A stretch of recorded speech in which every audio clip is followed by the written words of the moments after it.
War Eagle, War Report family, I'm your host, C-Dub, and the fellas are all here to review Auburn's loss, the first loss since November of last year in overtime against Arkansas. We'll break down that game and determine where Auburn goes from here and how they will finish the rest of the regular season. Also, a very quiet yet suspenseful week in the football news. The guys will ask a few questions surrounding that, so you definitely want to be around for that discussion. But for now, sit back, get your weight up, because tonight we enter the war room. You are now listening to the War Report. Wednesday night War Room. Brought to you by Auburn Sports.com. Ike Jones. B. Will. C. Doe. Mike G. Let's go!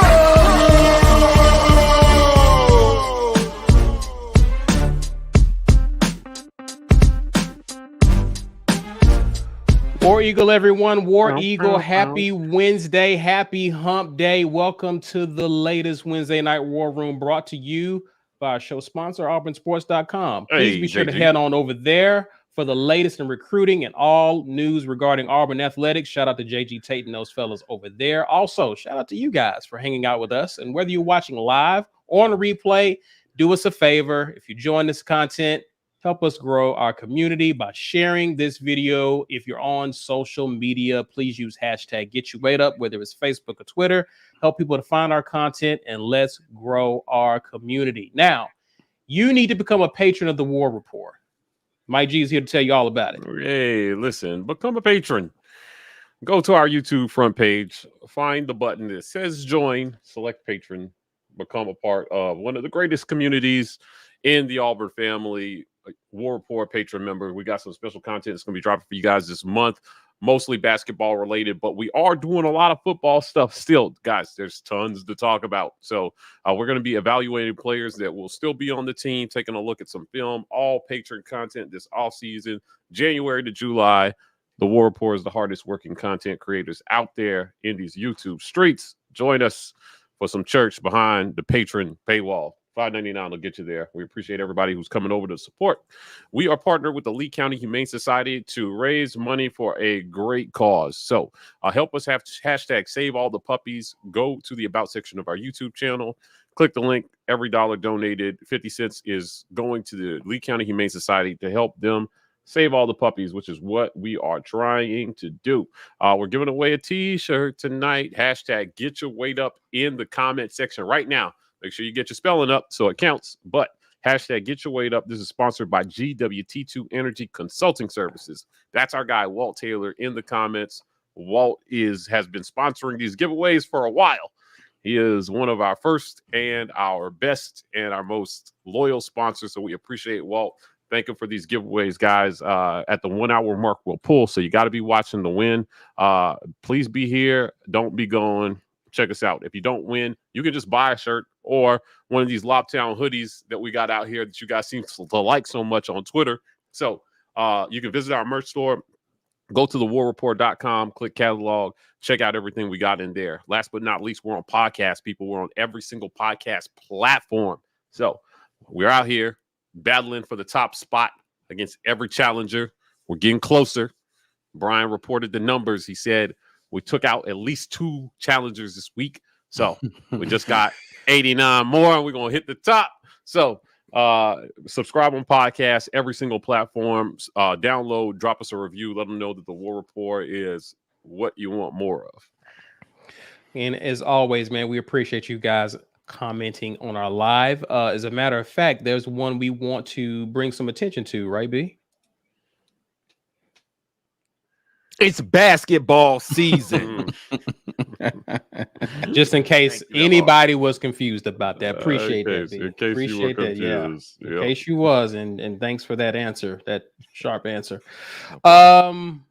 Listen, guys, let's talk a little basketball. Auburn experienced a rare loss this season. And for those of you keeping score, Auburn is still undefeated in regulation. Absolutely. Auburn has not lost a game, and it takes you more than 4 quarters to beat this team. Hey, that's clearly, true. That's true. So last night in overtime, Auburn had its 19-game winning streak snapped with an overtime loss to Arkansas, 76-80, and the SEC regular season title gets a little tighter with Kentucky and Arkansas right behind AU. Of course, Auburn will take the home court this Saturday against A&M and still have tough road games against Florida and Tennessee still left on the schedule. Of course, Auburn can't afford to overlook a few teams at home as well. Guys, we'll get into the game, but just how are we feeling about Auburn as we head down the final stretch of the regular season? How do we see this playing out for Auburn? You can go first, B. I mean, I can't tell you I'm not a little bit worried. We've got what is essentially a 2-game lead over Kentucky with 1 less loss, but also the tiebreaker with our win over them directly. So if neither team loses another game, of course, we win. If we lose 1 more game, then we win. If we lose 2 more games and they lose no more, they win the conference regular season title. It is clear that Kentucky is not heads and tails better than everybody else. South Carolina played them just as tougher than I expected South Carolina to play them, by the way, because South Carolina had not looked good for the last couple of weeks. But everybody can get got in the conference. The teams that are playing the best right now, I would say Arkansas, Tennessee, Auburn, unless we had, without Zep, of course, it looks like we're a little closer to the pack than we are. But we've got some home games. We got some tough road games. I think we can get through with only 1 more SEC conference loss. And that's taking into account that we may be without Zep another game. I don't know. I saw a report. No one report. I saw people tweeting that it was strep. I have no idea. Zep with strep. I don't know how they didn't do that already. That was really easy. I just did that on the spot. Wow. I am that guy. People have been online calling him Strep Jasper. Yeah, bro. Yeah. All right. So anyway, so I'm not worried about the regular conference title. That's not where we want to make our hay anyway. We want to be congealing at the right time. We've got some sore points that are obvious and that were really obvious last night. Not because that's what led to our loss. There were really things that we did last night that we had been doing for the last few games, period. That had not been going well for the last few games. It's just that we finally played a team on the road at their house who is good enough to capitalize, and they did. So, I mean, worry is regular season. We're a good enough team. We know we're going to be in the tournament. We know we're going to get at least 1 week of or 1 round of a bye in the SEC tournament. So hopefully we can just see them come together. Like, that's it. Flanagan's got to play better. I am not a coach, so I'm not going to say Flanagan should move to the bench or somebody else should play. Like, that's not my expertise. I can say I don't like what I'm seeing from Flanagan right now. That's all I can say. And Wendell Green can't play just that many minutes. And 3-point shooting has been terrible the last couple of weeks. So it's a lot of things we got going on. The fact that we can be in these games, if Arkansas was a bad team, we would have won. But they're a decent team. So we didn't win. They took advantage. And it still took overtime. I love what I'm seeing as far as the fight from these boys, man. Like that accounts for something. That all of that, I am not going to lose right now and pushing it to the limit. That means a lot. We just have to get all of our players cohesively playing together, combined with this winning attitude and this winner's grit, then we will be unstoppable. But we got some work to do. Ike, talk to me, man. How do you project? I mean, it's kind of hard to do this, but based off what we've seen so far, Auburn losing his first conference game, how do you project Auburn to look the rest of the way? Yeah, there's still tough matchups left on the schedule. It really depends on the health of everybody, number one. But number two, I think it's going to depend on how well the coaching staff adjusts to the new way teams are starting to defend us, right? Like, I think every week we see a team play what is our strength, the pick and roll, differently. So we have to adjust and find new wrinkles in that pick and roll game to be able to make sure that we can continue to do that, or figure out, all right, cool, we're going to go away from this pick and roll / like we really only playing the 2-man pick and roll and flex. Like those are the only 2 sets that we run, because teams aren't playing zone against us, because that's just, I think that's a fool's errand to try to play zone against this team. But you know, in the man-to-man or in some sort of matchup zone, pick and roll and flex, like that's what we're running. And we just need to figure out, is there a third option for us to be able to go to offensively that allows us to have enough variety that when they switch up their tactic, we can switch and counterpunch. So it's really going to be up to the coaching staff right now to figure out what's our counterpunch for this new wrinkle that defenses are throwing at us. Having said all of that, where do I see us? I said this weeks ago that I thought we would probably lose 2 more games before the end of the season. So I still think that we at least drop 1 more. But we have, there's not a game left on our schedule we can't win. And I really don't know where that slip up is going to happen. Offensively, though, we have not put together cohesive, for the entirety of the season, have not put together a cohesive 2 halves of basketball. So I'm looking forward to seeing us, you know, really for the vast majority of a game, look competent on offense. So hopefully we'll be able to do that. Having said all of that, 22-2 without seeing them play great basketball for 40 minutes is amazing. Yeah. So right. It's hard to nitpick results. So we'll see. Cleveland Brown says this L stings, but we'll be all right. But you better get your gummies. Yeah. Those of you who have them. Those of you who have them. B, anything you want to add here? I have no gummies. Okay. You look like you had a few. You sure? This is discontent. Now is the winter of your discontent. Not CBD. Mike, talk to me, man. Like, how do you feel going into this final stretch of the season? Auburn still has a leg up in the for first place. How do you feel? I feel good. Bruce Pearl knows this team well, and he said this would happen. He said what would happen when this happened. He said we're going to lose, and when we do, it's not going to be because of lack of effort. 60 rebounds they had in this game. Is an insane stat. 24 of them offensive. Cambridge was a beast on the boards. Cardwell did some work on the boards. I thought it was a really good effort on a really bad shooting night. We ended up making more baskets than they did and lost, which is a very unusual stat. But this team fought hard. Missing Zep Jasper, man, like how underappreciated is that guy, right? Like, you know, ball handling and turnovers, I think were definitely the difference in the game. Because if he is in that, we don't have as many turnovers. You know, he's protects the ball. He doesn't turn the ball over, which gives them less chances. And then maybe we have a little bit more offensive flow. So I feel good about this game. I will say the idea that we have not played a complete game is something that I'm starting to, we're at that point in the season where it's not, we haven't reached our potential yet. We're almost at point. This is who we are, right? We're getting pretty close to that. So I'm still buying that there could be light at the end of the tunnel here, but at some point this team just is what it is, and you just got to find a way to win with that team how they are. So you know, I mean, the disappointing things were Flanagan had a bad game, I thought.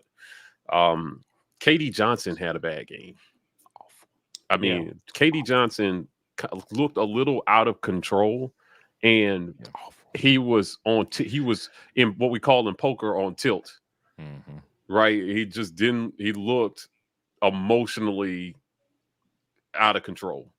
So, you know, he got a couple of face rakes there at the end. Like, man, he drew blood on one dude, you know, and he looked visibly frustrated. And I think that's something that they're going to coach as well, too. You know, I know he's our psycho and we love him, but still, you got to stay in the game up here. You know, at the end, we had a chance to win that game. So you got to keep your emotions in check, and you got to, you know, go out there and give your all for the team. I think he gave his all. It just seemed like he got frustrated with himself at some point, and it was a tough environment. Kudos to Arkansas, though. They had a great game defensively. So they didn't shoot well. Listen, Arkansas didn't shoot well. We didn't shoot well either. We ended up finishing with a higher field goal percentage than they did, and we lost. So it was still a really, really good defensive effort. But there's definitely some things that they need to go back to the drawing board and take a look at. Yeah, the game was really lost with turnovers and free throws. Like really, the free throws is what kind of got them over, especially in overtime.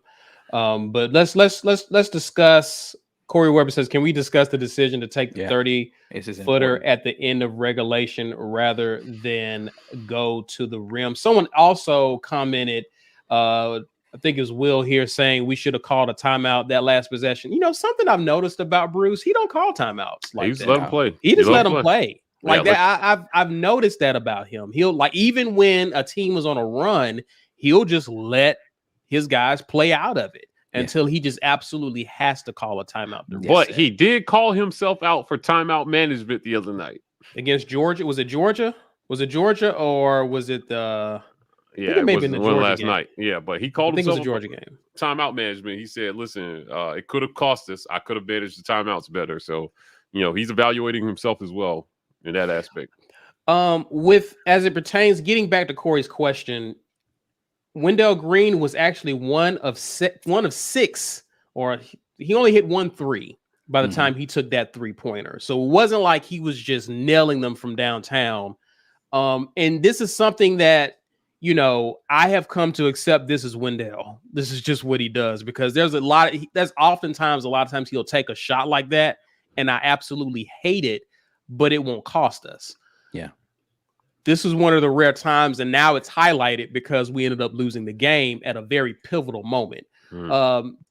Ike, I'm gonna talk to you because, again, the pick and roll we was just pick and rolling them to death in the second half.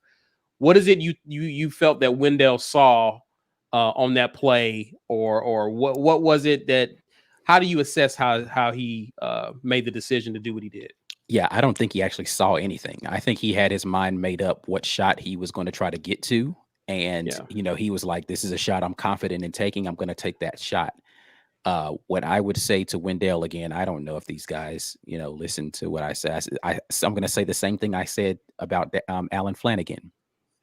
Get to about 15 feet and making an easier shot for you, because that's a shot that's in Wendell's bag. He made it last night. Right? Yeah, he was making several shots like that. The 15-foot range, medium range jump shot, if he gets downhill, what they're going to do is do the same thing they've been doing the entire game, which is continue to sink back and then try to stop you from getting all the way to the rim and prevent you from throwing the lob. So you just press that, you put the brakes on and do your step back from 15 and send them home. Yeah. Number one. Number two, he got into it way too late. He waved him off the first couple of times. He in his mind, he's thinking we're either going to win the game or we're going to overtime with this shot, right? Mm-hmm. He should have given an opportunity for some sort of rebound, though. So I think he waited a little too late. If the decision was going to be 33-foot shot, you waited too late, in my opinion. Yeah. If you're going to get downhill, then wait all the way to the end, put in the official's hands, something like that, where you're going to the free throw line for the game. But I think he should have gotten to the medium range and took his chances with a more high percentage jump shot. If you're going to take a jump shot, make it more high percentage and give yourself a better opportunity to knock that down when you've played an inordinate amount of minutes, 2 games in a row. 33 feet's not the place you want to pull up. And I would add to that too, understanding the situation. You got guys in foul trouble, so you want to give yourself a higher percentage shot to make, right, because overtime really shouldn't be one of your options. Correct. On the road. Yeah. So you have to understand the situation and go with the higher percentage shot as opposed to that shot that you really haven't been hitting that well throughout the night. Right. Yeah. I think he had predetermined this is where I'm going to try to get to. I'm going to try to get to this spot because this is where I feel comfortable taking this shot from. And I'm going to try to, we're either going to overtime or we're going home right here. I just wish he had decided to press that a little bit further up. The spacing was pretty terrible as well, right? They were hedging pretty high on the side for that. So he didn't have a great lane, which is why I don't really understand why they took the action to the wing instead of taking it out towards the middle and giving him a two-way go. So, I mean, there's just a lot of things about how they established that, which is to the point of maybe we should have taken a timeout, possibly, but your guys on the floor need to know, like, that's a scenario again where you win and you make the shot, you go home.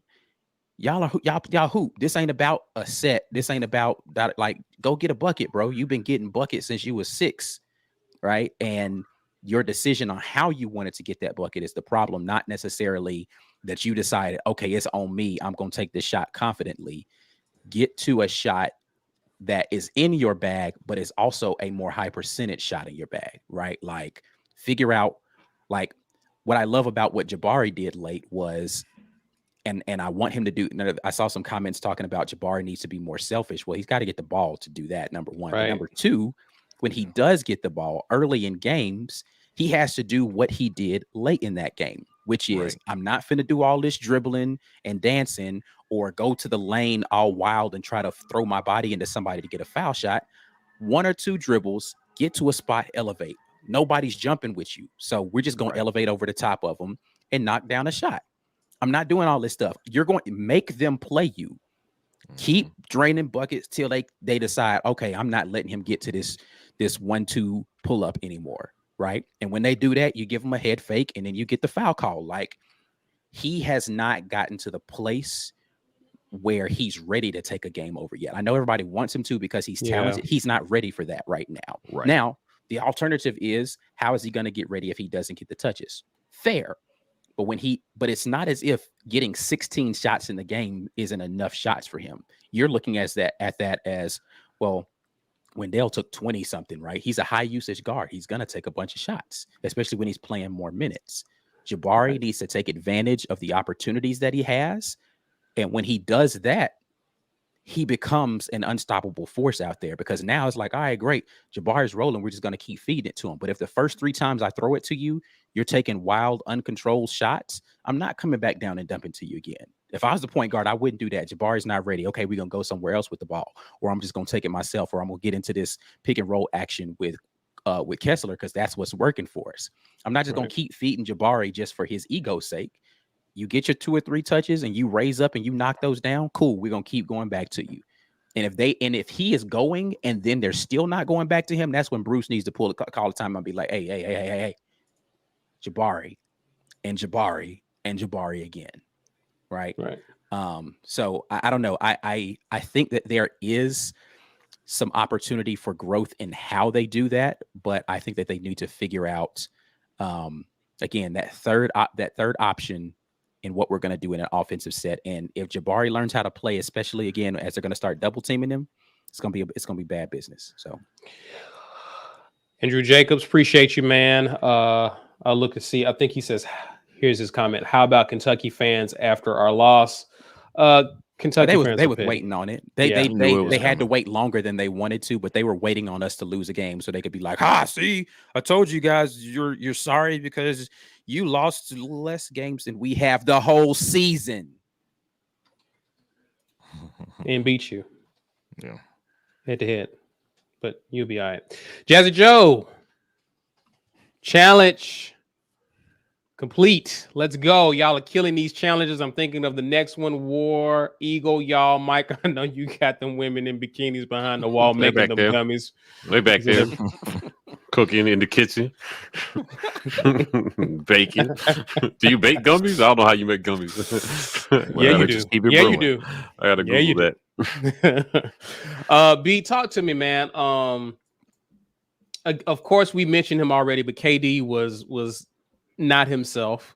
But it seems to me that he got really frustrated when he was trying to draw fouls going in and wasn't getting certain calls. And it seems like he just it went downhill for him after that, because a lot of complaining, a lot of with the refs, and it just seems like he never recovered. Talk about KD and your thoughts on this play. This is what college basketball is and always will be as far as refs go. It's going to look even sometimes, and other days it's going to look heavily slanted towards the home team. and it's going to be nonsensical. A foul in one game will not be a foul in the next game, which is still true on the NBA level. But again, I've already said my gripes with college officiating. So you have to play through it. And unfortunately for KD, but fortunately for Auburn, he's an emotional spark plug. He is raw emotion. And when you can play well, it feeds back into you playing better later. You're more engaged. He's going to get frustrated if he's not having a positive effect on the game. And in a game where one possession away, you need him to try to stay cool. At South Carolina, was not South Carolina. Was it South Carolina where we won by 1 point? It was Missouri game. He almost did the exact same thing. He a couple times he just got the ball in body and emotion and force to the basket, but it didn't work.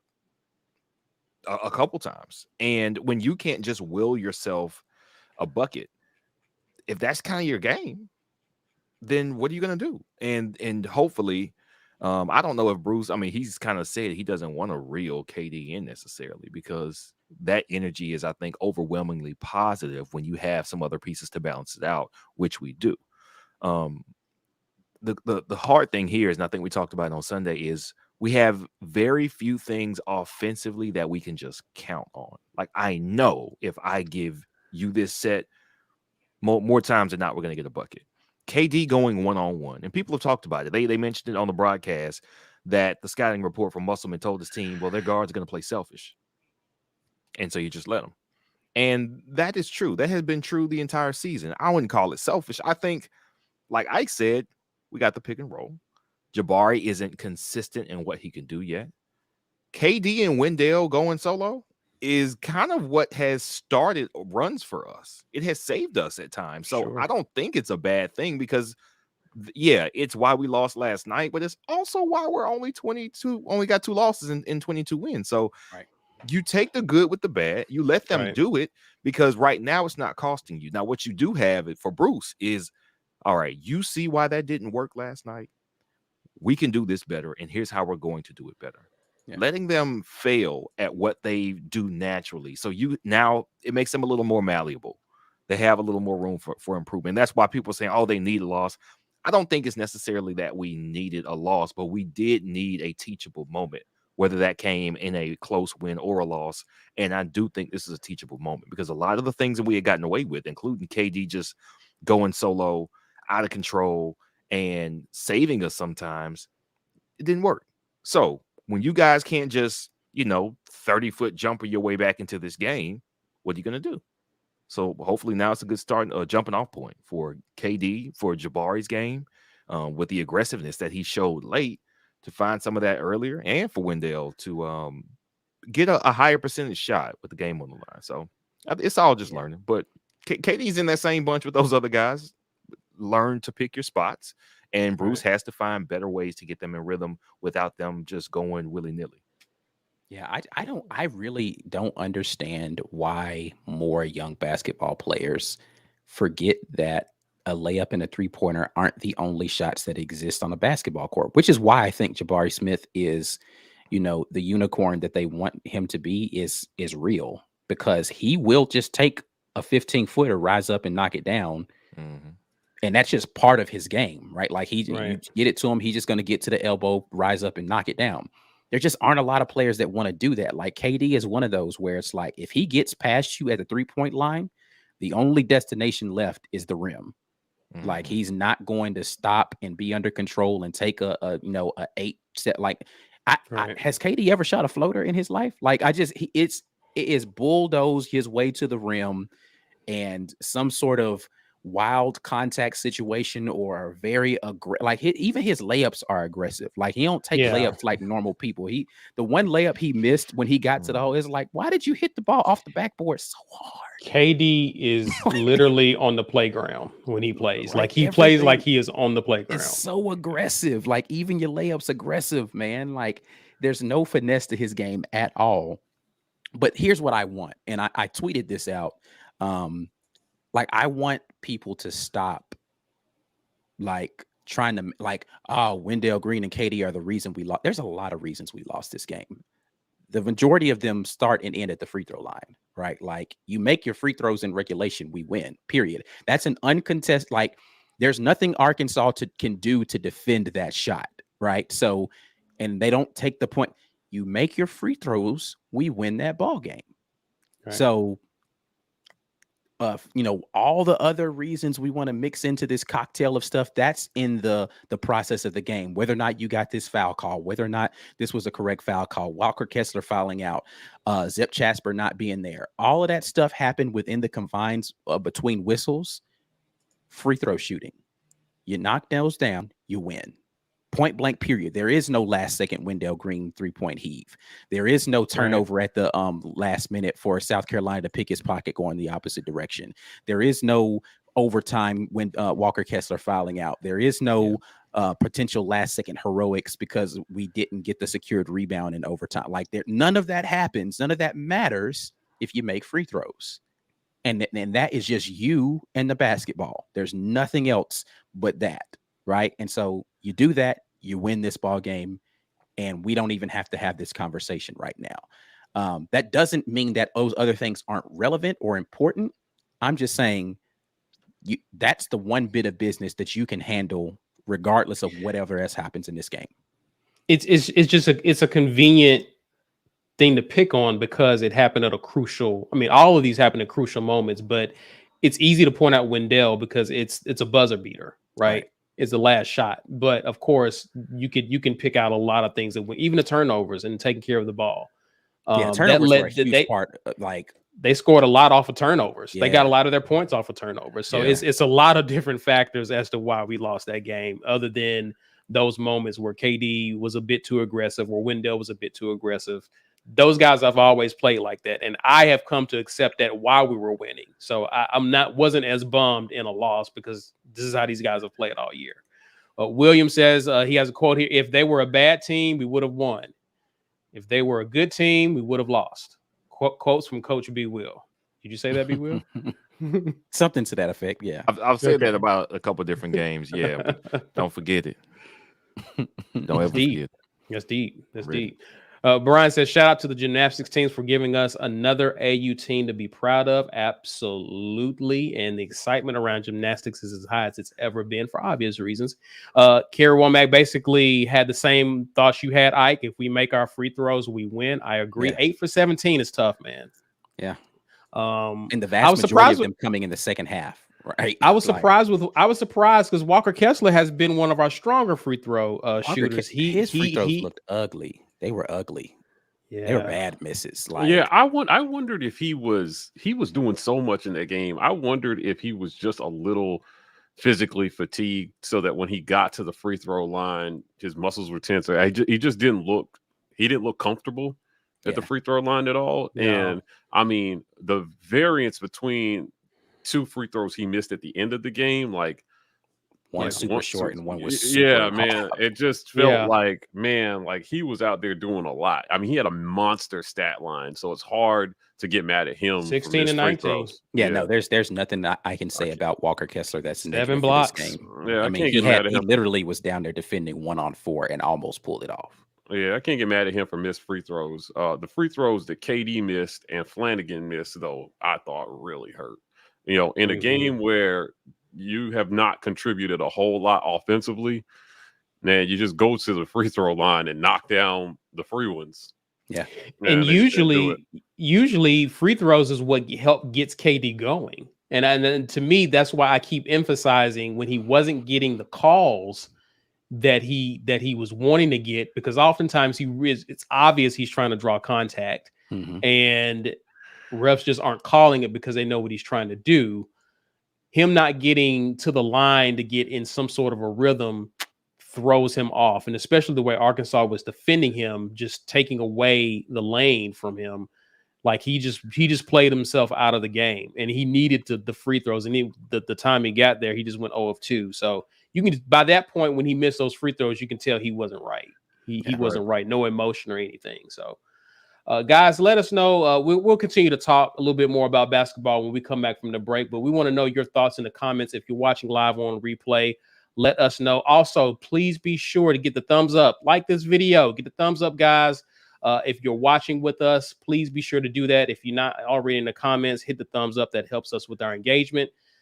Let's take a brief time to acknowledge the sponsors of the War Report. The War Report's Wednesday Night War Room is brought to you by our generous sponsors. AuburnSports.com. For news and notes on all things Auburn sports, head over to AuburnSports.com. University Ace Hardware, located at 2101 East University Drive in Auburn, Alabama, right across the street from the Auburn Mall and next to the movie theater. For all of your hardware needs, Ace is the place. And our giveaway sponsor, GWT2 Energy. If you want the best in the business at restaurant logistics, check out our friends at GWT2Energy.com. Hey, become a patron member. Visit our YouTube channel, hit that join button, $5.99. Join our community, guys. We got one of the best communities out here on YouTube, if not the best. And our patron members help us continue to put out content at a high rate. So this off season, we got a lot of things that are going to be happening. Some of that stuff will be behind the paywall. So become a patron member so you get access to all that. We are partnered with the Lee County Humane Society to raise money for a good cause. So do us a favor, head on over to the About section of our YouTube channel. Click this link. 50 cents on every dollar donated goes to them to help them #save all the puppies. So they're doing great work over there, and they are a key part of the Auburn community. We want to make sure that we help bolster their efforts. If you missed it at the top of the broadcast, we are giving away a AAU t-shirt. # get your weight up in the comments. This is sponsored by GWT2 Energy Consulting Services. That's our guy, Walt Taylor. Give him a digital high five, but he's the one sponsoring all these giveaways every live stream. So we appreciate Walt for being a valued member of our community. If you don't win, you can just buy one, as well as the Lobtown hoodies. You guys are really loving the Lobtown gear, so go get yourself some of that. TheWarReport.com. I'll take you straight there. Click the catalog button. Check that out. Guys, we're on podcast, every single podcast platform. Check us out, Apple, Spotify, SoundCloud, Podbean, and Amazon. I think we're on Amazon too. Anyway, we're there. So subscribe, download, leave us a 5-star review. Let them know that the War Report is what you want to hear and that you need even more so we can climb those podcast charts. Yeah. Thank you, Mike G. Thank you, Jazzy Joe. Says when Walker shoots, his hand looks glued on sideways. He hit 2 threes in that game. Yeah, he did. He hit 2 threes. And he said that the coaches have told him that they have confidence in him taking that shot. And if they're going to play him like they have been, he might as well, because he can shoot decently. Like he's not going to shoot a high percentage, but you've got to punish them for giving you 5 feet of room.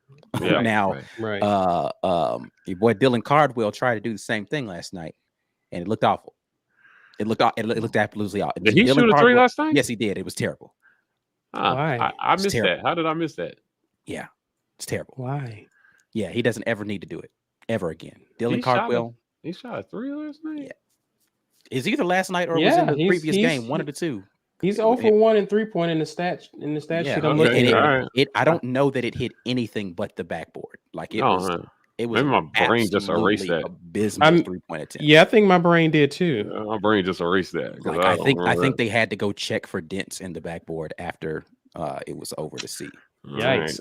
This is a funny one. Wolby says, my pastor wants to know what church Jazzy Joe goes to. He has some extra plates to pass around to him. Pretty he attends funny. The War Report. AME. Wednesday night Bible study. Church. TWR AME. So we saw a few more faces. Moore got some playing time. Yeah. Cambridge got a lot of minutes in this game. And let's talk about the 9 boards he had, 5 offensive boards. The effort from Cambridge has just been amazing. Let's talk about how hard he's been playing coming off the bench, especially in terms of the effort plays when there's a miss. Be your thoughts. Cambridge has a role, and he's comfortable playing that role, which is great because it's very hard to get some guys to play the role that they're best at, not the role that they want to play. So Cambridge doesn't have any illusions that he's going to have a 20-point night, that he's going to, go out here and just have a offensive explosion and be the reason we won a game offensively. But what he knows he can do is keep a defense honest by cutting the backside on the offensive set, by being active on the boards, by defending. He knows he can do those things, and he's going to do them extremely well. And we are fortunate that who might be the best athlete on the court, physical athlete, is willing to go up and get offensive boards, because it seems like a foregone conclusion. If you're going to be able to jump that high, then you should be able to jump that high when the ball bounces off the rim. And he does. He does it. And it's a benefit for us. I know his minutes are kind of sort of spotty, because some games, if he misses that three and it looks bad, it's like he'll hit one and then one will come off the shot clock. So you're like, man, what's going on? But I'd rather him be out there taking that shot along with everything else that he brings. So if he goes 1 of 2 or 1 of 3 from 3, that's fine, because that's kind of our percentage as a team anyway. He's not weighing down our 3-point percentage as a team. That's kind of a collaborative effort right now. 1 of 5, FYI, in this game. Oh, in this game, okay. Yeah, he jacked up a few. Hey, I think our team percentage was still less than 300 from 3, so he's not too far off the team percentage. So yeah. He either hit his head on the rim or the backboard. I don't know which one, when he went to block somebody's shot. I'm going to go back and watch the replay, because he definitely came back like looking, putting his hand to this after he blocked the shot coming down. I was like, man, he really got up for this shot block, man. I love his effort though, man. Again, this is when I talk about my disappointment in how Alan Flanagan is playing. It is definitely, I'm putting it side by side with the effort that I see Devin Cambridge playing, because Alan Flanagan is a more talented.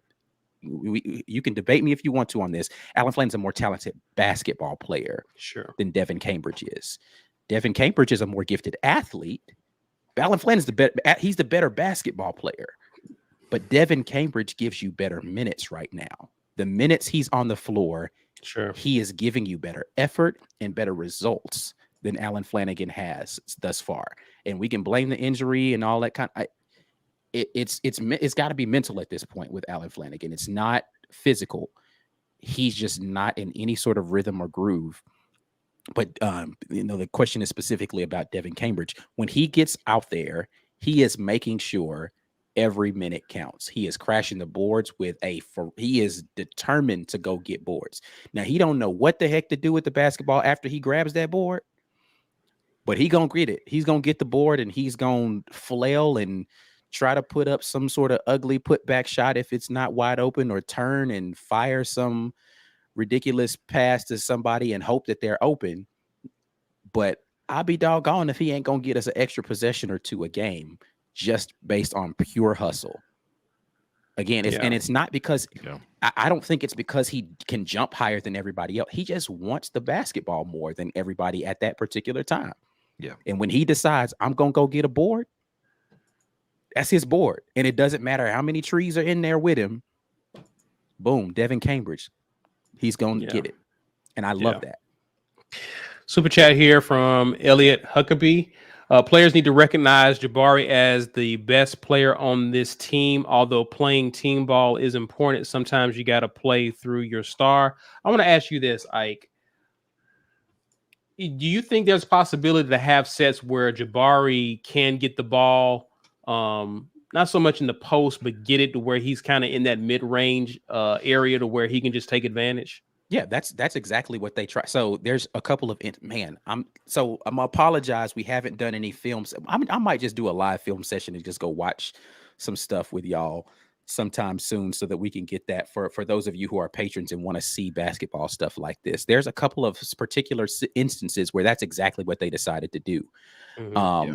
There was one time, for instance, where and we had talked about the repost, right? So KD Johnson threw the ball to Jabari in the post, and then they did whatever. Jabari throws it back to KD, and then Jabari ran to the corner to get out of the way, because in his mind, he's thinking, okay, KD's about to go to work. And KD was like, nah, and he waved him back out to go repost. If Jabari had just had that in his mind that what's going to happen here is I'm going to kick this ball out. Then I'm going to get deeper post position. They're going to throw me the ball back. That's probably a bucket. What ends up happening is Jabari catches the ball instead of at 18 feet. He lets the guy push him out to about 25, and he catches it just in front of the 3-point line, right? And now he has to operate from much further out. But they had the right idea. Late in the game, Wendell was going to a set which is actually what I thought Wendell was going to do in one of those instances. They had a high screen and roll with Jabari.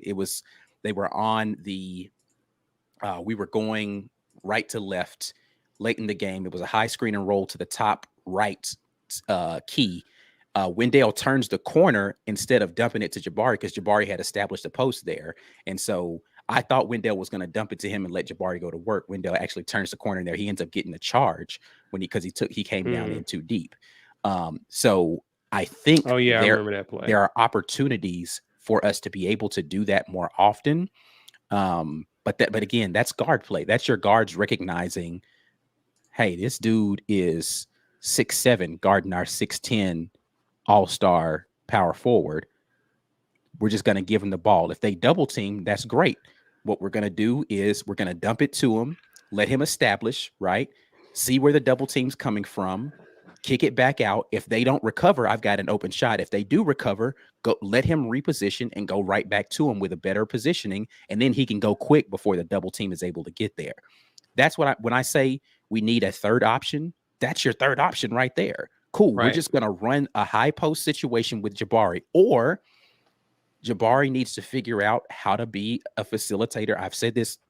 Was this like the fourth show in a row that I've said, if Jabari can figure out how to be a facilitator from the high post and they get those backside stuff actions going. So if they're going to double team him and he faces up on the double team, he can pass over the top of most people who are going to be double teaming him. It's great. All right, that's fine. Cool. You're going to come bring the double team from here. I need to be able to either kick here to a shooter or get somebody going on a backside cut and feed him in that way.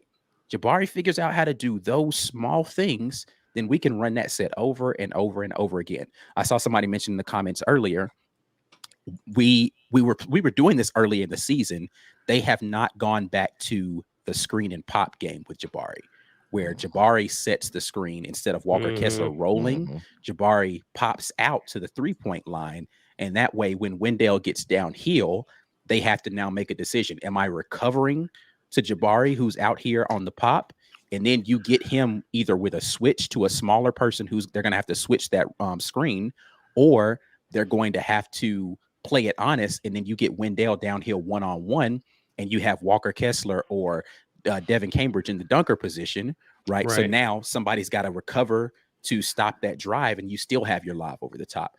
I don't know why we haven't gone back to that action. Maybe it's a thing where they don't want to show it too much, and they're going to break it out, in the tournament or something like that, and people be like, oh shoot, what are we going to do with this? But they actually used to run this earlier in the season, and they've gone away from it.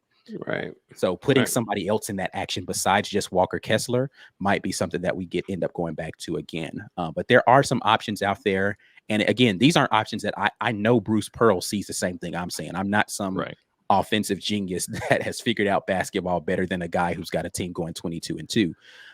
I just think, from a standpoint of what we're doing, some of that is the guards not understanding, hey, let's do this stuff on the fly, because Bruce is letting them do a lot of that stuff. And some of it is, hey, we're just going to make a concerted effort this game. We're going to do this. We're going to feed him and figure out how to get him into the offense in this way. So, question I'm going to pose to you, Mike G. Flanagan, is he going to get back right? No, I don't know. Like I said, the season is getting pretty deep.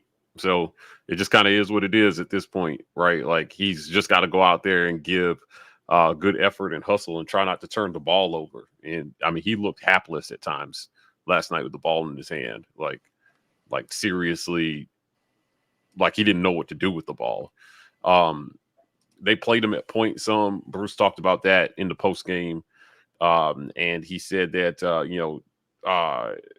it was a position that he played some last year, but it was a tough environment because, and communication was tough until in the second half they were, playing in front of their bench, and it made communication a little bit easier. But Flanagan just, I don't think he came back. Achilles injury is a tough injury to come back from in any sport.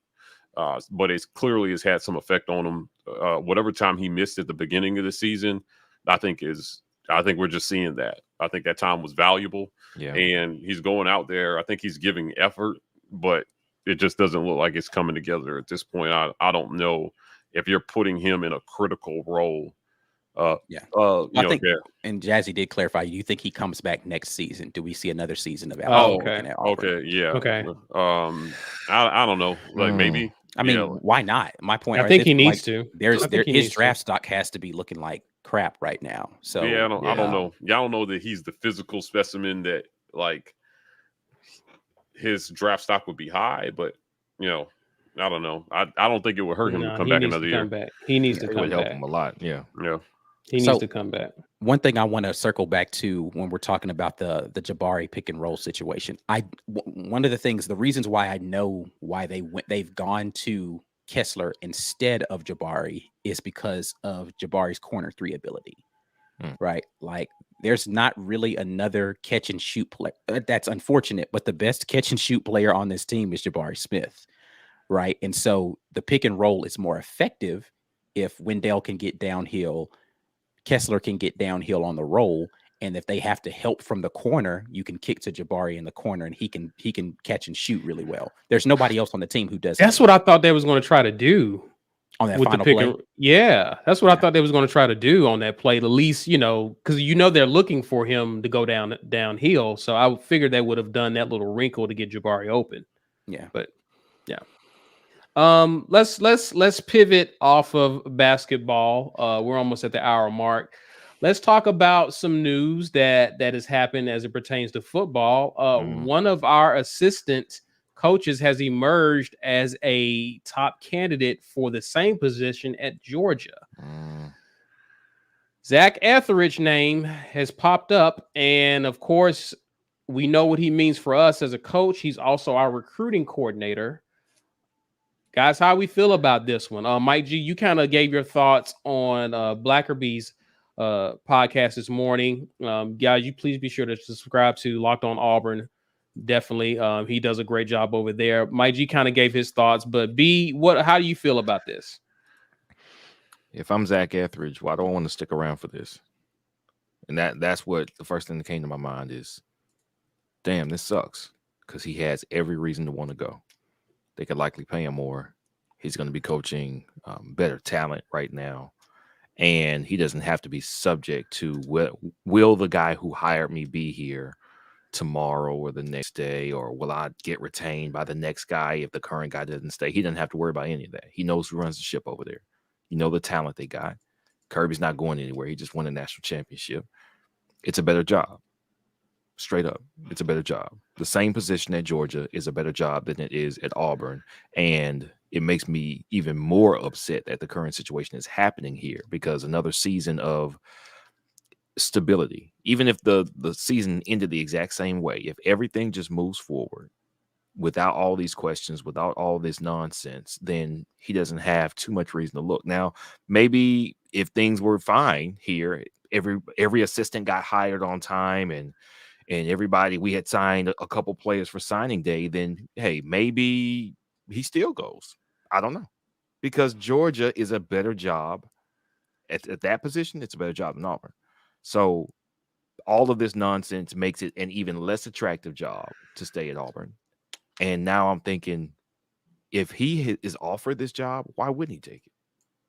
And so in my mind, I'm preparing to lose the best recruiter on our staff. The recruiting, the guy who coordinates all the recruiting for our team could be gone after we lost the other ace recruiter on our staff who went to Clemson. I don't know how it could possibly be worse, but when it rains, it pours. Yeah, I mean, first and foremost, right? He's getting this opportunity because of his efforts as a coach and a recruiter, right? Like, I mean, at the end of the day, he has been an excellent recruiter for Auburn, and he's been recognized for that at this point. So, he's, it's the whole, he's like an Auburn son, and, he played here. But the truth is, if he wanted to move up as a coach, it was more than likely that he was going to leave. This just kind of fast forwards the process.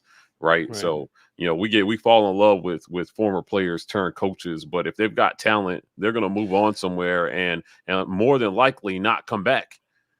So, I congratulations to him to just even having his name mentioned, to go coach at a place that literally had one of the best defenses we've seen in the last, 10 years and just came off a national title. I think that's a huge compliment and a testament to the hard work that he's put in. So, from that aspect, I would just say congratulations to him. Now, the stuff that's going on at home doesn't hurt. I mean, obviously, fast forwards that timeline a little bit. This is, if you're him, you're sitting here and you're looking at your boss being in flux, and when a coach gets fired, it's not just him. And I heard somebody mention a while ago, this is one of the other reasons why Bryan Harsin is probably not taking a settlement or stepping down, because it's not just him out the door, it's his staff. Right? Him holding on to his job means another week, another month that those guys hold on to their jobs as well too. So, but if you're Zac Etheridge, you're trying to do that calculus right now in your head and think, all right, I'm taking the temperature right now. Is Alan Green or somebody from, the president's office going to walk in and call a meeting and tell us that they're making a change and that we're all interim until, a new coach is hired, or they have already hired another coach, depending on who you ask. Hugh Freeze is the coach already. And, this might be a good opportunity. It might be a good opportunity for him to jump. It behooves me that the people who are doing this they either did not foresee this sort of thing happening, or they did. And again, they're willing to burn it to the ground to get their way, which is, to get Bryan Harsin out. Like, talented coaches leaving you is another way to make this situation so uncomfortable for him that he considers, resigning, which I don't think will ever happen. But, it's just, I just think they're just trying to, they're pretty firmly against him at this point, I think. And I think too, you got to think about the kids you've got committed because of your Zac Etheridges and your Masons and those guys. Like those are things that really hurt, and it makes you wonder if he gets the opportunity to take this job, what does that do for the portal with some of the guys who've come here already? Yeah. So that's the other domino that we're not even talking about potentially falling if the worst case happens with Zac Etheridge. So they're destroying his ability to be able to coach a team here this year, right? And the whole destruction of, like the self-destructive nature of this is concerning. It's concerning to me. So, but again, congrats to Zac Etheridge. I just think he put in the work. He got recognized for being an ace recruiter. I think DB play could have been a little better last year, but still, he's being recognized for his talents, and I think that's a credit to him. Ike, any thoughts on this, man? I echo what everyone has already said. It sucks for us. Happy for Zac if that's the decision that he decides to make. But every day that Bryan Harsin does not get fired, the percentage chance of him staying on as Auburn's head football coach goes up. Because it's one of those things that you just kind of have to pull if you're gonna do it, do it. Like, stop pussyfooting around it. You've created this sandstorm, and you are sitting here trying to decide whether or not you're going to make it. Like, it's bordering on imbecilic at this point. Like, it was petty to begin with. Now we're getting into like bumbling idiot mode of like, okay, do you actually have a plan here, or was your plan chaos? Like, if your plan was chaos, then explain to me again how you can say you love Auburn so much. I don't understand a plan of chaos that helps Auburn. Right. I understand a plan of chaos that helps your ultimate goal. How does that help Auburn? This is where we start to part ways on, I don't believe you love Auburn as much as you say. I believe in Auburn and I love it. I'm not believing that right now. So I need you to make up your mind what you're going to do and grow a pair. If you're going to do it, do it. Because Bryan Harsin's he put his nuts on the table a long time ago. Yep. And he's daring you to do something about it. And at this point, you're looking kind of timid out here. So again, I'm not in favor of firing Bryan Harsin, but I'm saying if you're going to do it, do it. All this other stuff that y'all trying to posture around, hey, listen, grow a pair and do it. At the very least, make a decision so whoever the coach is going to be moving forward has an opportunity to move forward. If we don't do this within the next couple of days, how do we even hire someone and have spring football happen? Right. Like, do we just not have when is the last time we did not have an A-Day game that wasn't a pandemic? Like, are we just going to create our own pandemic at this point? Is that what we're doing? So, yeah. That's the tough part about this. We're at a critical point where they're supposed to take the field for spring practice in a month. And we don't know who the coach is going to be. That's not good. It's not good at all. So, Brian Hancher, appreciate you, man. Apologies to Zach Blackerby, but I've been treating every other AU channel as clickbait, but this one for a week or more. It's tough. Thank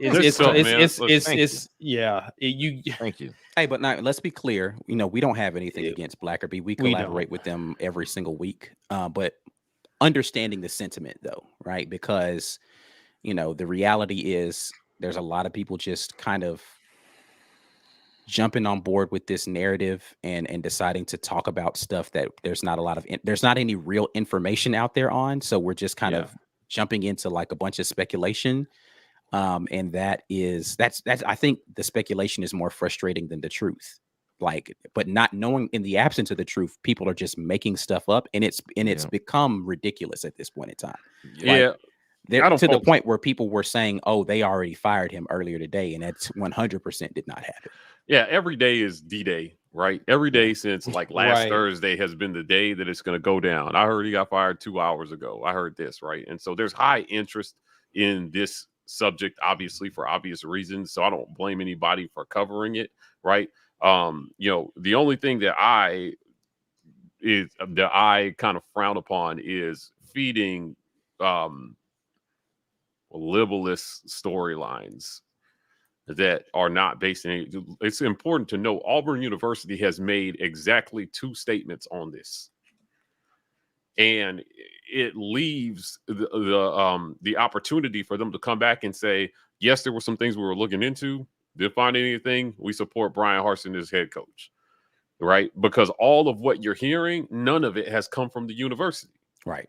None of it has come from a university official.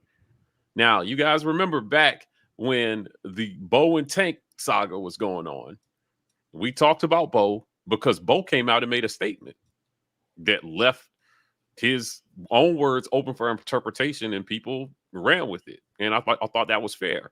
Tank said nothing. His name was just thrown out there.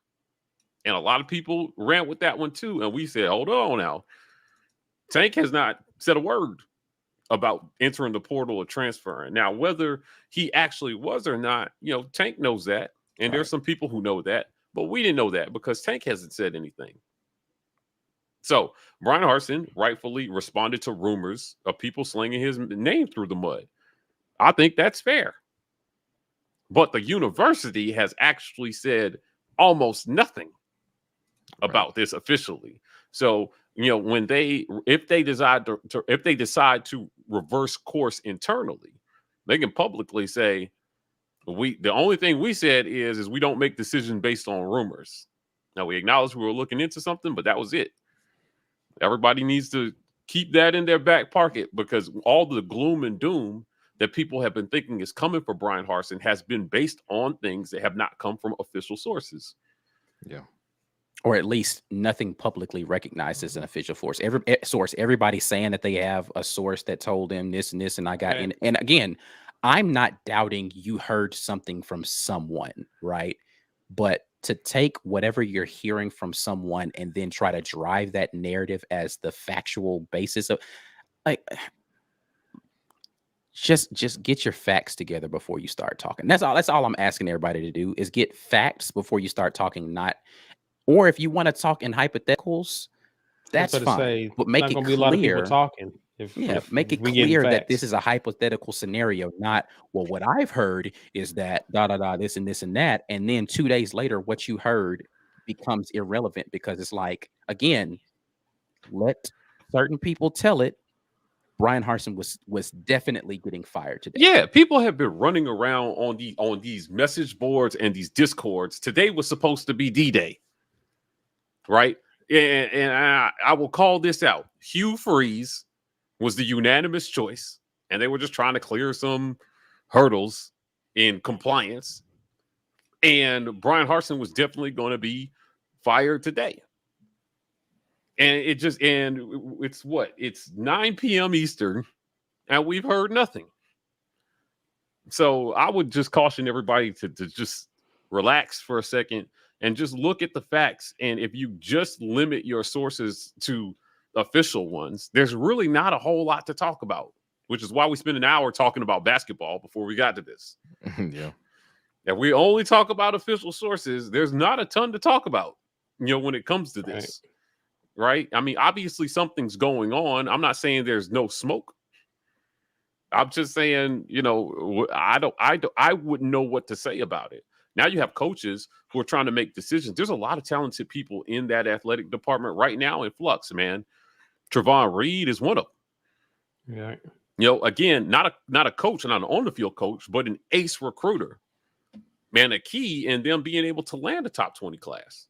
Right. So, it is what it is at the end of the day, but I just think they have done so much damage, right? And I do believe that people outside the decision-making process started a lot of this slander, and the university is scrambling to try to control the narrative, and it's tough, especially if you didn't start it. Yeah. What do you do? Somebody else started it. You can't say anything official, right? And you got to control a narrative. And then they put out that statement saying, essentially, we're looking into some things that got said, and we don't act based on rumors. I didn't like this timing of the statement or the brevity of it, but timing has not been Auburn's strength in all aspects as of late. But listen, speaking of timing, we'll pick this back up. It's an hour mark. Let's get to the drawing, shall we? We could do that. We could draw some things. Guys, you know what to do. We're giving away an AU t-shirt. Hashtag get your weight up in the comments. How we looking, sir? 83 people. Out of 364? Yeah. Well, listen, some of these people have won already. We give away a lot of stuff. So people are like, hey, I already won. So, it probably would be up to like 150 if all the people we had given stuff away to could win again. So we appreciate everybody who comes in here and participates in this. We're up to 96 already from 83. A lot of get your weight ups dropping real quickly there. That's what I'm talking 98. About. If this hits 100, I'm gonna bust this John. Boom. There you go. Who we got?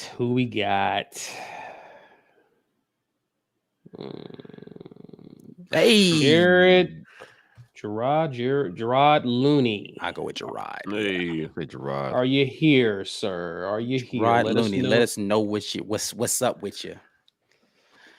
But yeah, and let me hit this super chat real quick while we wait on Gerard to let us know if he's here. Woolby says we all need to reread the Auburn Creed and act with honesty and truthfulness, without which I cannot win the respect and confidence of my fellow man. I think I think there's a level of delusion with those outside of the program who's influencing a lot of this, is that the crazy part of it is they think they are doing the right thing. Yeah. Somewhere in the recesses of their brain, they think that this is not the honorable way to do this because I'm looking out for the program I love. And yeah, I mean, we all see it differently, but I could see the delusion there. So yeah, I guess we can talk. How do we want to do this before we run the ad? I guess we can figure that out afterwards. Let's get to Gummy Time, featuring one of our favorite sponsors, Rogue Shop. This segment of the War Report is brought to you in part by RogueShop.com. If you're in need of high-quality, all-natural herbs and extracts that contribute to a happy, healthy lifestyle, the Rogue Shop is the place for you. With a variety of products that contribute to a healthy sleep, lower stress, and a happy mood, the Rogue Shop has you covered. Visit them at DRogueShop.com and use code REPORT today. Tell them the War Report sent you.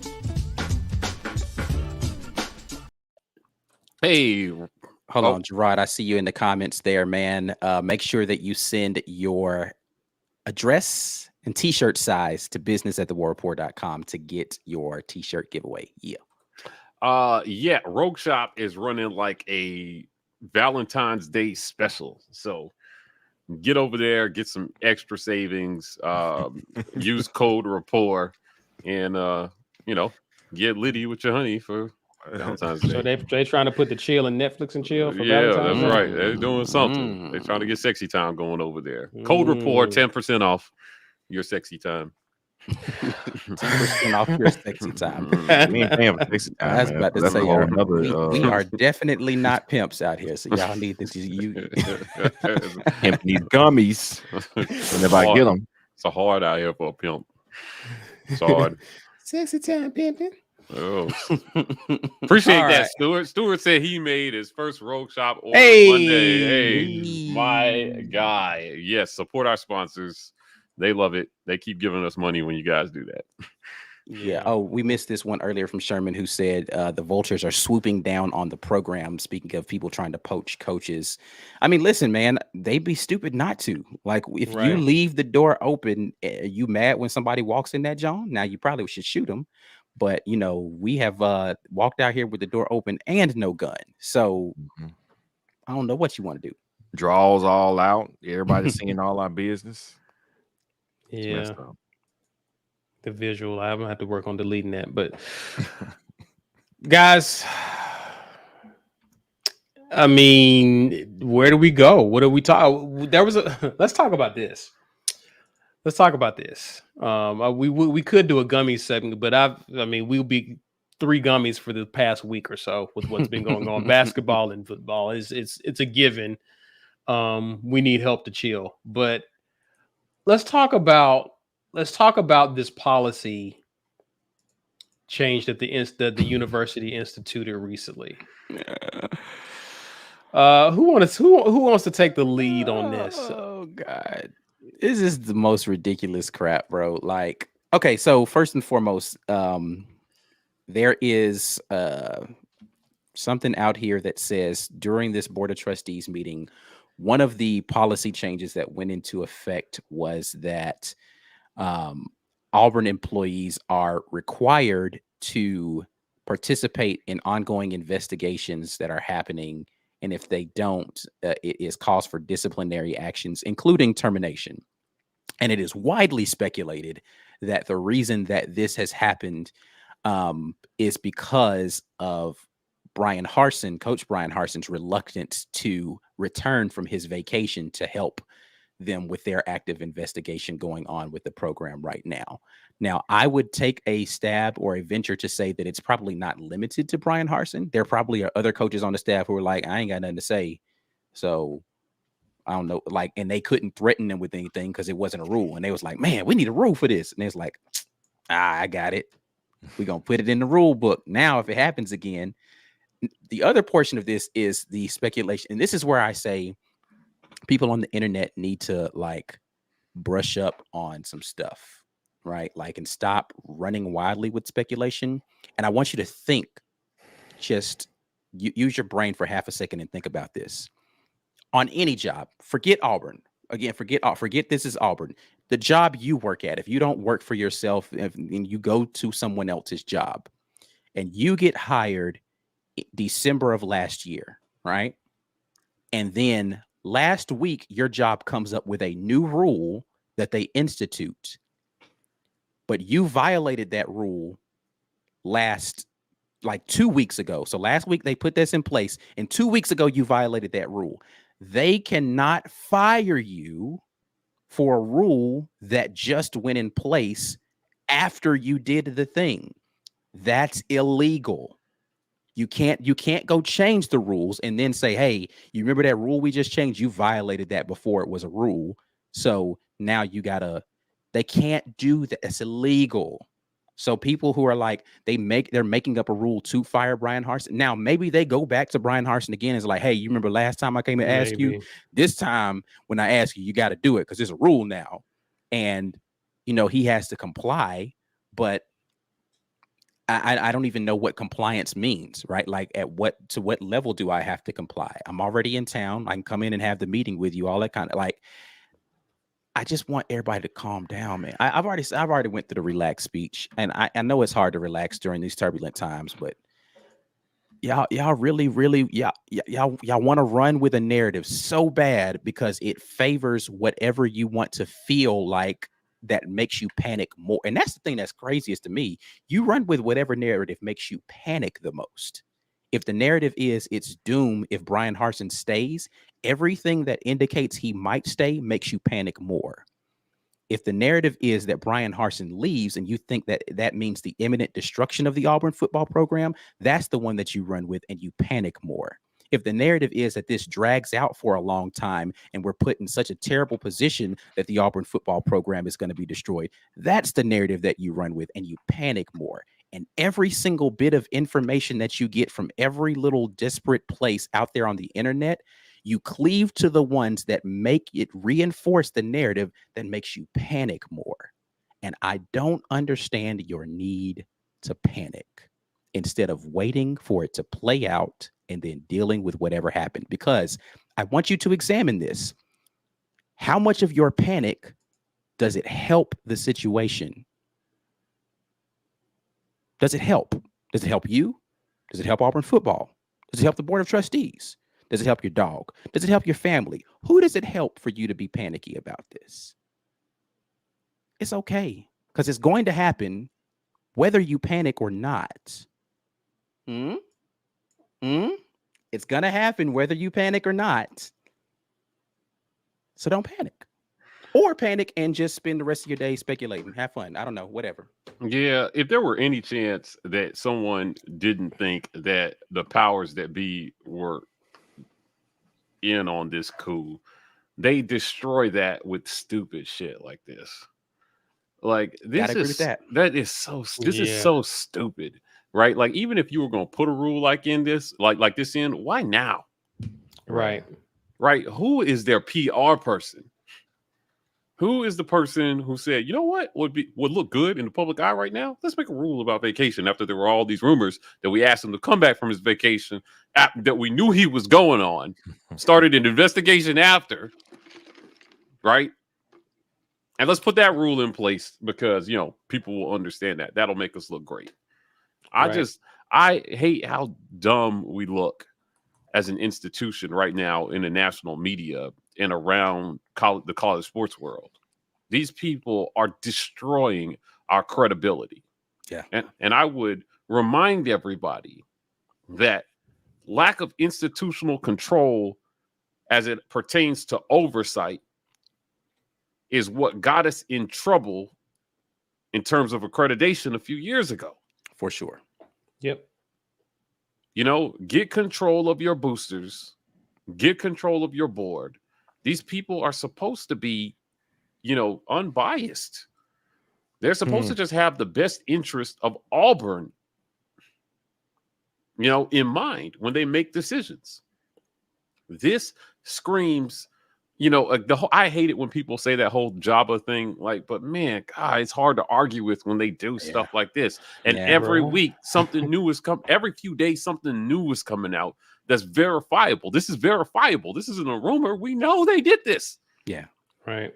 We know they did this. So it gives life to the rumors, because I had read the other day, that somebody sent me something that essentially said that the whole thing about him coming back from them asking him to come back from vacation was crap. It was a message board rumor that somebody ran with, and it spread like wildfire. I was thinking to myself, I was like, okay, at least somebody's trying to calm this down. And then they go and do this, and I was like, oh. Okay, so maybe it wasn't. The timing is not coincidental. It cannot be. Give me a break, man. Like, from a common sense standpoint, it just doesn't make sense. I don't understand how there could be all this education, all these damn degrees, and all this money, and all this incompetence at the same time, too, when it comes to public relations and optics. Right. Wow. Man, what a colossal cluster F. Yeah, I said FB. I said F for the monetization. Hey, Mama Gens ain't in here. I'm just we're talking about monetization. Yeah, I appreciate it. Thank you. You also said SH, but it's hey, that's not his. That's one. He got that off. Algorithm says I get one every live stream. Yeah, he picked this time to use that one. Elliot asked, Cadillac or Etheridge, who would be a bigger loss? I think Zac Etheridge probably has the better momentum right now. Cadillac is good. I mean, listen, most people will argue you to death if you don't believe that Cadillac is the reason Tank Bixby is still on this football team. And he's a big reason why Damari Alston is on this football team. He's a reason we were even in the conversation with Trevante Citizen. So it's not that Cadillac is not a good recruiter. Or not as good a recruiter as Zac. I just think Zac brings more to the table in his on-the-field coaching and his recruiting. When you put those two together, I don't know that it's. I would argue Etheridge is a bigger loss, but I don't want to lose either one of them. So, yeah, Facts. All right, Jazzy challenge. She says, "I got to roll, y'all. Challenge as a group. Who do y'all think scores the most points against A&M?" Y'all get it right. Our super chat 200. Y'all already know who I'm picking. Who you picking? Walker. Walker. Okay. I think it's a home game. I'm gonna go with KD. And I was about to say, I think KD gets his revenge from this last game, and he goes off. I'm gonna go KD. Yeah, I take KD too. Really? Two KDs and a Walker. Ain't nobody picking Jabari? I thought about Jabari just because I do think that in Jabari's mind, get me the ball, right? Like how that game ended, he probably is saying to himself, yo, give me the ball, bro. But somebody still has to get it to him. And so I'm gonna and go I got opportunities to shoot, and that's either Wendell or KD, and I think KD is gonna be and KD's gonna have a chip on his shoulder. He's trying to get that game behind him as quick as possible. I'm going KD. Agreed. Okay. All righty. I think that's it, Jazzy. KD's the answer. Philip Coleman, appreciate you, buddy. This looks and feels like before he left, he pulled a Sealy from Color Purple until you do right by me. Everything you do with him. Is this referring to Coach Malzahn? Yeah. All right. I mean, I don't know that anybody did anything wrong by him. I think he screwed himself, but all right. So Wanda, you wildin'. This entire situation. She's not wrong. Organized by Wile E. Coyote from you wild. Yeah, this is definitely the Acme trap of coach hiring situation. I feel like the anvil's about to fall anytime soon. Yep. Nah, they dropped it on him, but they opened the door and he was fine, so he just walked out. That's what's happening right now. Guys, you got anything else to add to what we got so far up to this point? No news. Coaches, was it the coaches conference supposed to be tomorrow? Tomorrow. He plans to show up. Right? I can't imagine how awkward that's going to be. But listen, this is what you do. You've made your stance, so you do your job until they tell you to stop doing it. That's it. Yeah. You can't not do it because that just gives them more ammo. Yeah. Right. Yeah. I So mean, he's gotta listen, do it. that week that he was gone, it seemed like Auburn football wasn't doing anything, which is not true. You saw video of people in the way, like, again, the narrative is that this has thrown the football program into flux, and the players are just going to work, and they're just like I think the coaching staff that was still here while Bryan Harsin was on whatever break he needed for his planned vacation. He didn't just decide to up and leave his planned vacation. They already had a plan in place to get people in the weight room and doing what they needed to do during this downtime, and they're executing that plan. And I think that they came together and had a meeting and said, until somebody says something else, we're moving forward as a football team. And they're just in there getting to work and doing what they're supposed to do. They got all of this new staff in here, and they're still out there doing what they need to do to get prepared for after coming back after the dead period, all that kind of stuff. And they're proceeding as if Bryan Harsin is the coach until told otherwise. And that's what they're supposed to do. Yeah, that's what they should do, man. At the end of the day, he's got a job to do, and he's got a reputation to maintain. Right. So you cannot he can't get caught up in it. And I can only imagine how hard it must be mentally to focus. There's almost zero chance he enjoyed his vacation unless he was drunk the whole time. Right. Right. You know, he took an ESPN interview via phone on vacation, you know, just to kind of shoot down some stuff, you know, but your reputation, man, is all you have. Once it's gone, what do you have? Right. You know, my dad used to teach me that, you know, if you don't have your good name, you're a poor man. That's it. So, you know, at this point, he's just got to defend his name. And if you're watching this, I just don't want anybody to think that we're saying he's blameless. Yeah, and I hate whenever we get through with stuff like this, they immediately say you guys are trying to make up excuses for. We criticize every single person that is surrounding this program every chance that we get when it's something that they deserve criticism for. Yeah, coaching lost games last year. This ain't about that today, though. This is not about that. We can have that conversation at a different time. You don't have to push all of those conversations into one thing. Yeah, there were a lot of people, you know, I just pay attention to kind of like the mood on social media between all the different forums. And there are a lot of people who have already made up their mind about Bryan Harsin. So every little bad thing that gets mentioned is just confirmation bias for why they think he shouldn't be the coach. Correct. And I'm telling you that I think there were missteps made in this first year. Correct. You know, but there are also some narratives being pushed that I'm not buying. You know, one of the biggest ones is NIL. This thing about NIL, I think, is it's too early to say that he's not taking a good stance on this, because a lot of coaches have barely had any time to adjust. Now, I want everybody to be clear on something. If you are actively trying to entice recruits to your school with NIL deals, that is a violation of NCAA rules. You cannot do that. Google it, look it up, it's there. So when people say he's not embracing NIL, he's not brokering deals. And the people who are doing, I'm telling you, you're going to see a lot of rule changes from the NCAA over the next 12 months on just this. Because there are some real gray areas depending on what state law is in your area, right? And the school's job is to make sure the NIL deals are compliant with state law.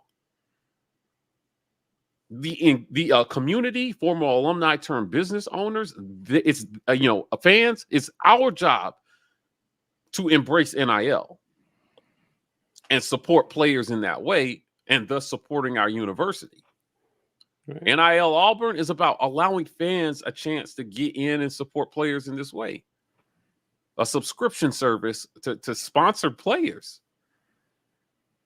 And all the coaches can do is just point to something like that that's set up for them and say, hey, if you come to Auburn, you'll have the chance to participate in all this, just like any other student athlete. Jabari Smith, Bruce Pearl told us, he said, listen, man, it's important to understand this is not pay for play. And when people say he's not embracing NIL, what's happening is I think it's clear that this coach is kind of old school in some ways, and he just is not. He knows he can't sell that to a recruit And what I've heard is that he's legal, like he was a stickler for doing recruiting the right way and saying, hey, listen, we're not going to cheat. We're not going to pay. That was an ESPN article. Yeah, they're going to do it the right way. A lot of people around the program have said he just does not want to bend the rules when it comes to recruiting. And there's a lot of gray area around NIL, which is why I can understand him being hesitant to diving headfirst into it. Right. And then being the coach that lands us on probation. Right. I definitely wouldn't want to get fired for that reason. Ask Hugh Freeze. So all I'm saying is, the narratives just have to chill for a second, right? NIL is a developing story in college sports right now. Now, Texas A&M apparently landed the best class of all time. The rumor was that they paid $30 million for that class. Now, I'm sure a lot of money changed hands, but Jimbo Fisher pushed back against the narrative that his class was bought for or paid for because he cannot give a recruit a dime.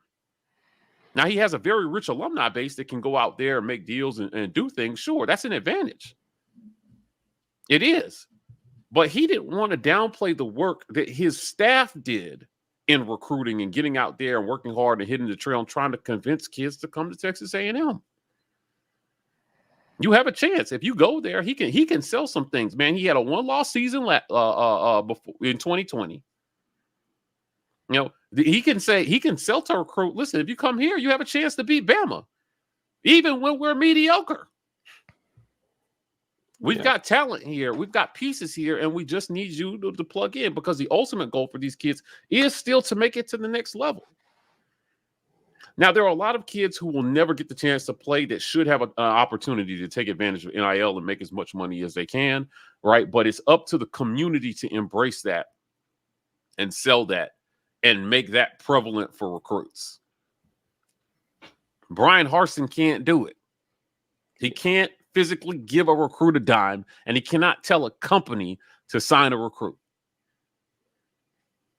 So I definitely want to squash that because it's just the lack of understanding of how that works. It blows my mind. And I promise you're going to see rule adjustments in the next 12 months around NIL because I there are a lot of people taking advantage of loopholes. BYU did something. I forgot what their program was. They had everybody scratching their head about how it wasn't a violation, but they found a loophole. And coaches are called, hey, listen, can we get in on this? Like, can break it down how y'all set this up, that it's not in violation of NCAA rules. I bet you a lot of the universities have lawyers working on this stuff.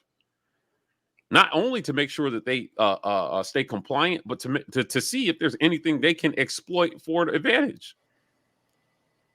Bryan Harsin just doesn't seem interested in that. And I don't think it's fair to say he's not embracing NIL just because he just don't want to get in the mud and all the gray area around this new policy. So, it is what it is. We have we've got to recruit at the end of the day. He's got to find a way to get talent in the door. And I think that's been the latest criticism of his as of late, which, listen, I'm not going to defend that. Like, you got to recruit. You got to recruit in the conference. But again, he's in his first season, top 20 class. We act like he's still in the 40s where he was before the first signing day. And when I look at other programs, like the big fuss was made about Jimbo having the number one recruiting class. He was not hauling in top 10, top 5 classes when he first got to A&M. It took him a while to build up to that point and establish relationships and put a product on the field to entice recruits to even give them a look in the first place. Harsin has to do that at Auburn, and he's not going to do it in 1 year. So the hope is that this guy, if he gets another chance, can learn from his mistakes he's made last year on the field, as well as in recruiting. And he's already beefing up his off-field staff even more. So obviously he's paying attention. So I'm just eager to see if he does improve moving forward. 2023 was always the recruiting class that he was supposed to be judged by, right? Yeah. So, his first recruiting class was salvage what you can. You came in December. Right. Yeah. Right. The next recruiting class, we know you were behind the 8 ball on that because those relationships were established 2 to 3 years before you got to Auburn. Right. Right. 2023 is the no excuses class. You got to find a way to get it done. And, you know, I this is one criticism that I do have for him, and I hope that brings change when it comes to this program is if you're Bryan Harsin, you cannot do everything. You can't think of everything.